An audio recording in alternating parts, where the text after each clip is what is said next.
this work was inspired long ago. Actually, it's something that's really have been years in the making.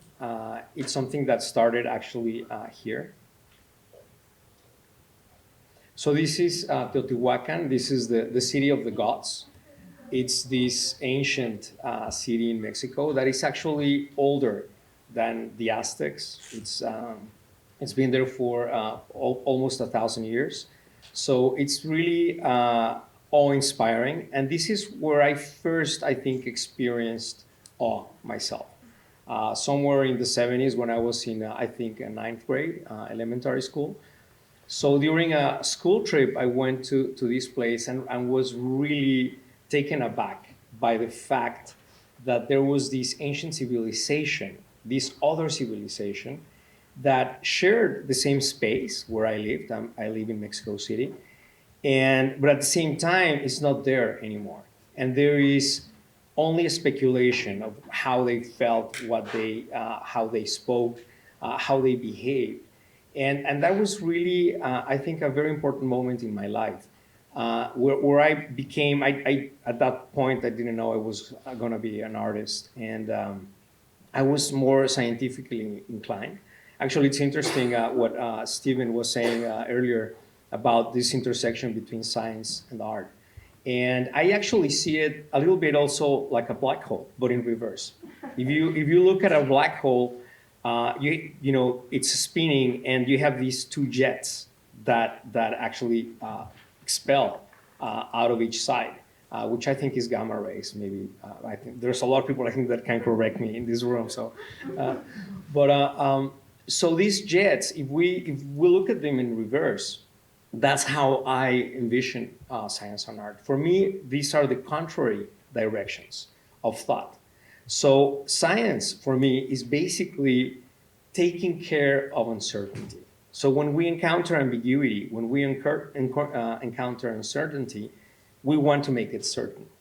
So that's the job of science. And it's not only science as an institution, but it's really the way we think scientifically. It's scientific thought, for me, is basically getting rid of uncertainty and walks towards certainty. Art, on the other hand, for me, is exactly the contrary. It's getting rid of certainty to create, to shatter it into a million pieces and create uncertainty again. So they are these two forces of the universe of thought that collide. And sometimes if we don't basically make them collide, make them encounter, they will just go past each other. But they can be complementary, because you cannot have good science if you don't ask the right questions. So really, I'm very scientifically inclined. And later, I realized that also there were other ways to know. There were other ways to explore the universe scientifically that were not scientific in the sense of this rigorous form of logic. So there are ways, I think, to transcend language. And that when you fall into that, go into that space willingly, then you are able to see things in a very different light. So basically, so this is Rogelio Chavira. You talked a little bit more about him. And he's a shaman. He's becoming a shaman. He's actually in that process. But I was invited to a place that he owns. Actually, that's how we met, which is this milpa. A milpa is this place where cactus are farmed, the famous nopal from in Mexico. And this is actually Milpalta, which is the place where most actually cactus comes from, which is strikingly near Mexico City. It's actually within the Mexico City limits. And I was invited here to witness and partake in a Huichol ritual. The Huichol, it's an indigenous ritual from the Pacific that is very, very interesting. And I was actually invited to be there. And it actually involves being there all night and watching the fire And so I thought this was going to be an inside journey for me. But during this experience, everybody was sitting around the fire, taking part of this ritual. But I decided to walk a little bit away from the circle of fire where everybody was. And for some reason, I started looking at this mountain across the valley. And this is actually a volcano.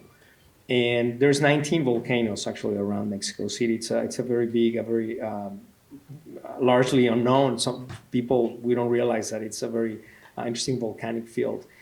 And I started seeing these lights coming out of the mountain. And I thought, oh, this is interesting, because they were very unique. At first I thought there were lanterns, there was somebody there, but I saw them moving kind of in an uncanny, weird way. The colors were fascinating. And then I had that same feeling that I had when I was 9 years old, looking at the Pyramid of the Sun in Teotihuacan, which was, I was really flabbergasted. In the moment that I realized that what I was witnessing was not something that was known. It didn't fit into my knowledge base. It completely cracked me open. And at that point, I really made this conscious decision, which is why the project is titled I Want to Know, that I wanted to know. I was not going to leave this to, well, maybe the next day. I thought maybe I'm hallucinating. But I decided that I was going to investigate this phenomenon. So I started, that was my scientific self coming out. And I started to go back, not only to that place, and getting to know Rogelio better, and I want to really see what's going on here, but also visiting other sites. But the problem is that even though we were looking at these lights, of course, it was not only me that saw them. People that were there with me, friends that I invited to see them, also witnessed it. But interestingly, it really depends on the perspective that you have, of what experience you have, which is really interesting. And at some point, I realized, okay, I'm not being able to document this. So this is just going to be like a personal experience. And then 2 years ago, I was fortunate enough, I was honored with the LACMA Art and Tech Lab grant, and which graciously actually gave me a camera, a low light camera that actually has 4 million ISO, which is really spectacular. So it basically sees at night. So it lights everything in color. So these very faint, very fast points of light that I was looking at them, some of them last less than a millisecond. They're very, very fast. So it's easy to double, to think, oh, well, maybe I'm not seeing what I think I'm seeing. But with this camera, I was able to finally capture them. And I've been doing that for the past 3 years. I have maybe over 300 pictures already from this phenomenon. The way I do it is I actually record all night, and I also use drones to look at particular places. So I was actually able also to capture some of these lights from actually above. So I'm gonna show you how they look like. So technology is interesting, and if perception is interesting, sometimes technology is even more perplexing, and how it works, because it really depends. I don't know where they are in terms of depth. So I know where they are in terms of relating to the mountain or the sky, because they appear both on the mountain and over the mountain. They're all over the place. And I never really know, there's no way to know in what focus, where exactly they're gonna be. So there is always this uncertainty about them. So it really depends on how you develop the light afterwards. So I'm gonna show you some examples. And as you can see, they're amazing. And there is no explanation for this. In the areas where this happened, I've been talking to people from towns that are near these sites, and interestingly, they do have an explanation. I thought, whoa, wow, there's somebody can explain this to me. So they're explained as witches. So it leaves us even further away.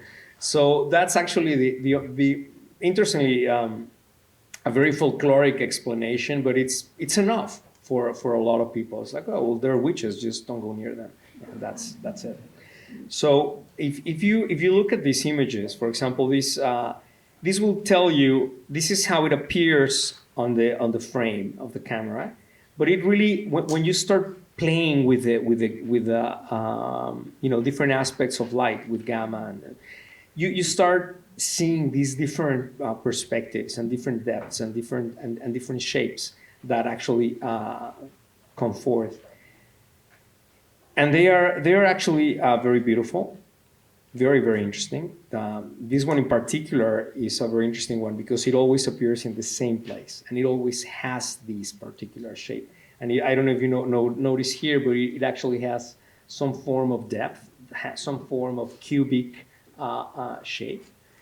And so once you're in presence of this, what comes after, right? So for me, this was a very good exercise. It actually it began this exercise of thought, where I realized, okay, well, if this is not a natural phenomenon, because nobody has been able to explain this to me as a natural phenomenon, or an artificial one, because I know this happens in places that are completely inaccessible, and of course, floating in the sky. I used this. I said, okay, what if? So when we construct thought from a series of what ifs, a series of suppositions, a series of things that you're not really sure about, but when they're enough, they can be a scaffold to go to the next level and think of something that you would not have thought before. Because if we can only speculate based on complete certainty, I think we're lost in the water. I think it's going to take us billions of years to actually get somewhere. So we need to jump sometimes, and we need to use these very feeble scaffoldings of thought in order to glimpse at something else. So this, for example, oh, I'm sorry.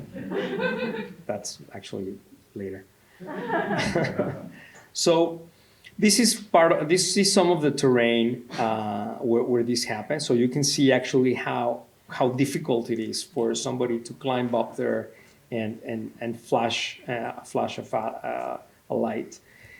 So the whole project of I Want to Know geared towards this supposition of what if there was another civilization, just like the Teotihuacans inhabited 1,000 years ago, and we don't know how they felt. What if there was another civilization? Of course, we've always asked this question, but what if there was somebody that is much, much, much smarter than us? And it's very, I mean, it's interesting because when I started talking, especially to scientists about this, there is always this smirk in the it's like, oh yeah, it's natural again with this. Yeah. But I realized it was not. I thought it was fear. I thought they were fearful. But now I realize the problem is ego, and it's very, very hard for us to think that there is somebody more intelligent than us individually and even collectively, or even with the identity of a country. It's like we are the best, right? And every country says the same, so I don't know who's the best. But so it really is a problem of how we view ourselves and how we don't allow for these other possibilities. So going back to the project, so what if there was a civilization that is much more, not only technologically advanced, but the fact that they would be there, if this was the case, that means they allow us to be here. They don't interfere. And that really takes a lot of altruism. It really takes another level of how you see the universe and how you behave to be able to actually not be predators or just simply not interfere with a lesser, less intelligent civilization, which in this case is us. And that actually puts you in this position of thought where you realize that this advancement is not a technological advancement, because the way we behave now is terrible.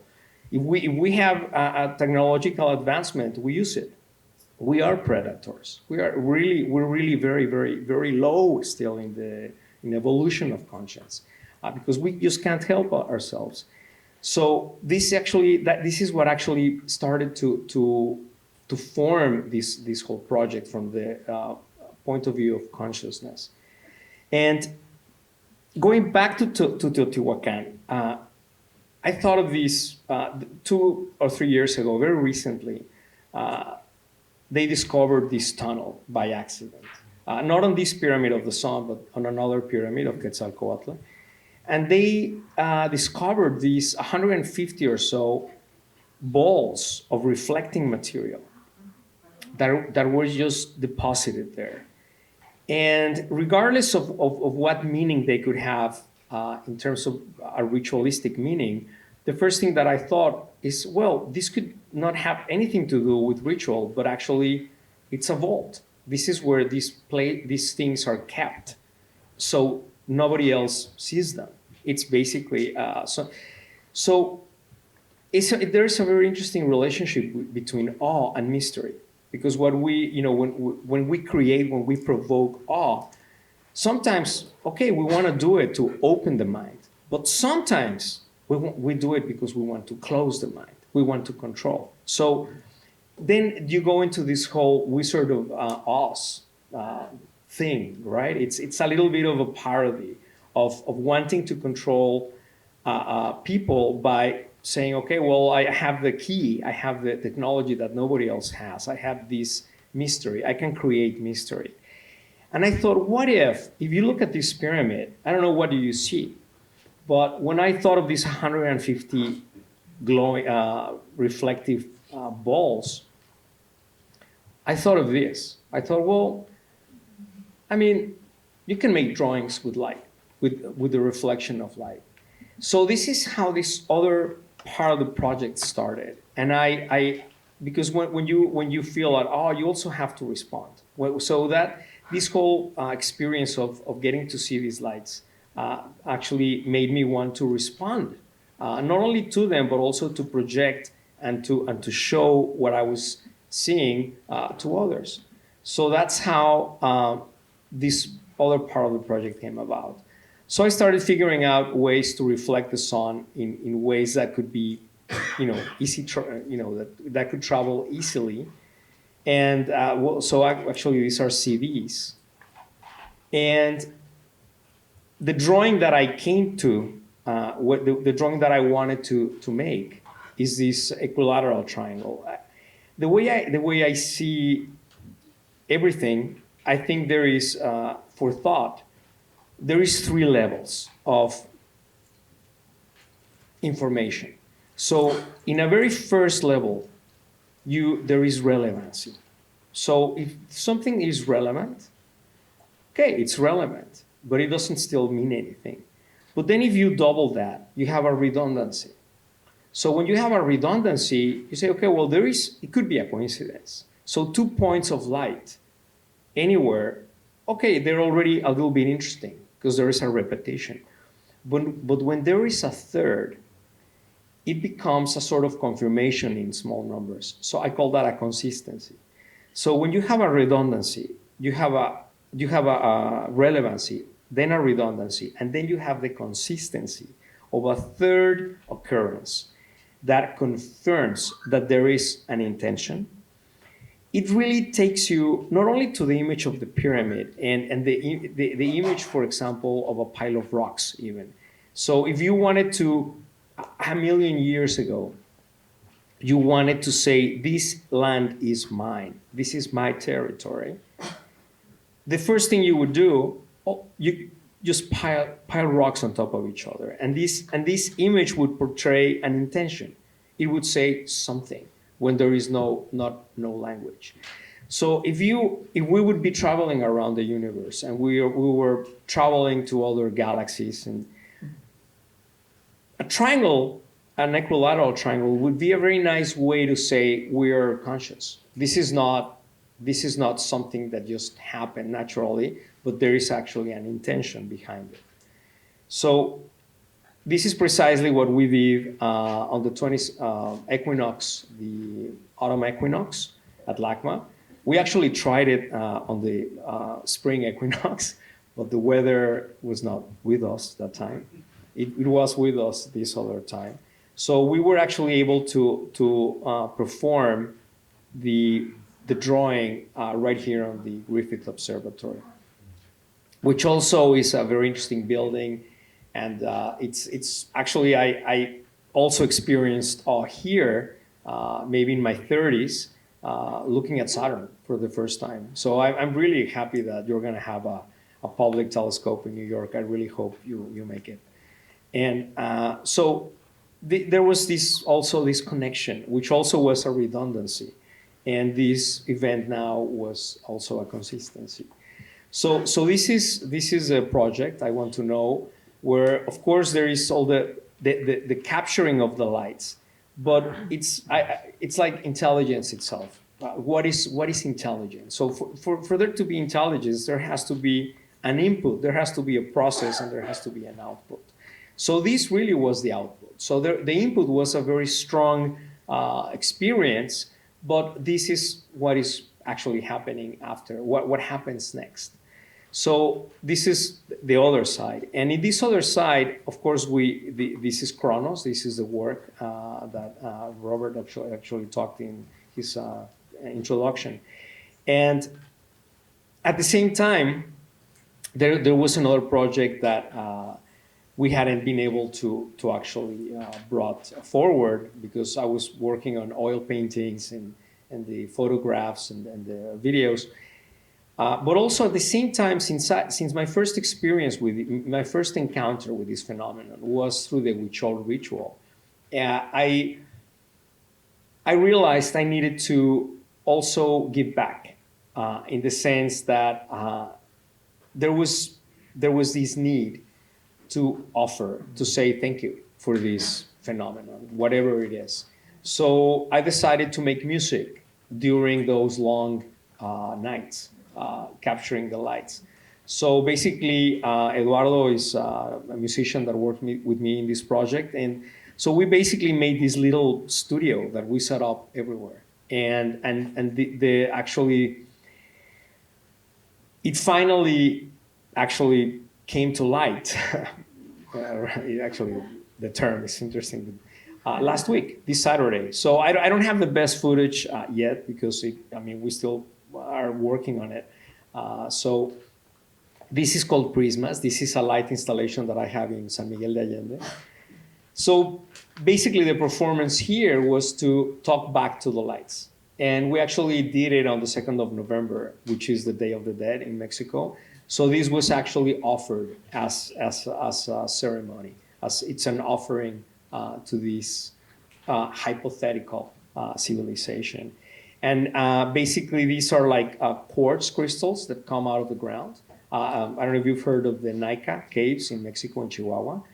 There's actually some others around the world, but it's these huge crystal quartz crystals that actually form. So these are inspired on that event. In San Miguel de Allende, there's this urban legend that says that there's such a good vibe there because of the quartz that is below the ground. Of course, nobody knows that it's there. So when they asked me to do public work on a lake, I decided to bring them out, right? And so the light that I see is this project. So that actually, let's see.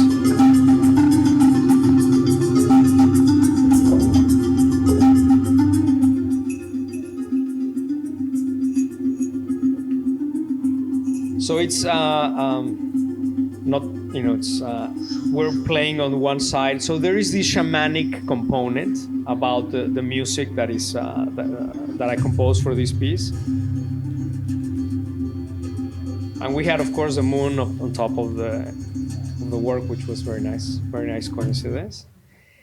So that is one way to finalize this aspect of the project. And then I'm ending with this picture because it's actually an ongoing project. And this next phase of what I'm going to be doing with this experience of the lights, it's actually trying to talk to them. And this picture actually is very, very unique because it's the first time that I've been actually able to get a flash back from them after a series of flashes from us.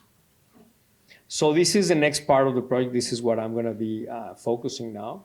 It's actually we're going to call it the Light Chaser project, but it's a little bit of it's very hopeful, and it's actually real.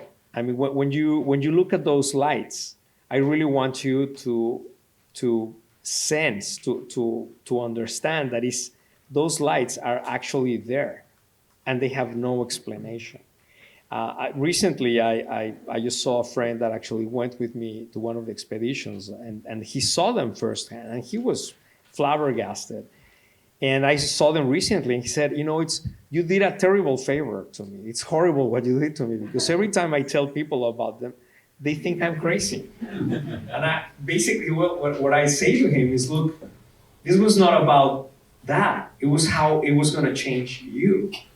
Because it's just impossible to be, I don't want to be the guy that says, look, there is the light. Of course, I'm going to be very soon in an institution. It's not that. It's really about how the fact, knowing that this exists, changes you, and what it actually propels you to in terms of your thought process. I think really that is a takeaway of the whole process. And before I finish, I want to thank Joel, of course, the curator, for the lab, for all the hard work that he's been and we've been doing together to finish this project. So thank you.